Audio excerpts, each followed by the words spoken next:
గౌరవలేనున్న వేదికమై ఉన్న గెల్లిసినన్న గారికి, బాలన్న గారికి, స్వామి అన్న గారికి, సతీష్ అన్న గారికి, ఇక్కడ ఉన్న స్టేజ్ మీద నాతోటి విద్యార్థులకు, కింద ఉన్న నా అన్నదమ్ములందరికీ, అక్క చెల్లెలకు ఉదయపూర్వక నమస్కారాలు.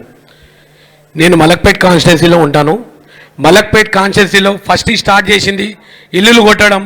శంకర్ నగర్ బస్తీలో 294 ఇల్లులు ఒకటేసారి ఇంట్లో సామాన్లు ఉండగా, ఇంట్లో చిన్న చిన్న పిల్లలు ఉండగా ఒకటే దెబ్బకు 294 ఇల్లులు తీసేయడం జరిగింది. ఇప్పుడు ఇంకా 600 నుండి 1000 ఇల్లులు తీస్తామన్నట్టు మొత్తం 50 మీటర్ల వరకు మూసీ నుండి 50 మీటర్లు రోడ్ వైండింగ్ చేస్తామని చెప్పి ఆల్రెడీ చెప్తున్నారు. అది చేయకుండా మా బీఆర్ఎస్వి మేము గడప గడపకి వెళ్ళి ప్రతి ఒక్కరికి కూడా ఎక్స్ప్లెయిన్ చేస్తాము. దయచేసి ఏంటంటే ఇది మనము వాళ్ళ ఇల్లు కాకుండా మన ఇల్లులాగా మనందరం పోయి వాళ్ళకు సపోర్ట్గా ఉండి మనందరం సపోర్ట్ చేస్తేనే వాళ్ళ ఇల్లును మనం కాపాడుకోగలుగుతాం.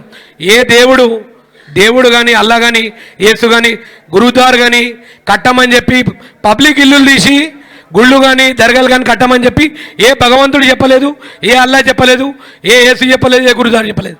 ఇవన్నీ కట్టి పబ్లిక్ మైండ్ డైవర్ట్ చేద్దామని చెప్పి రేవంత్ రెడ్డి పెద్ద ఎత్తున ప్లాన్ చేస్తుండు.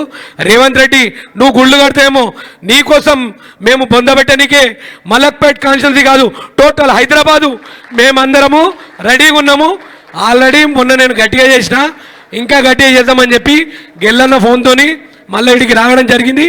నువ్వు మా శంకర్నలకు అడిగిపెట్టి చూడు, నీ బుల్డోజర్లు వెనుక పోతామా, మా ప్రాణం పోతుందా, ఈ రెండు చూసుకో. జై తెలంగాణ, జై బీఆర్ఎస్.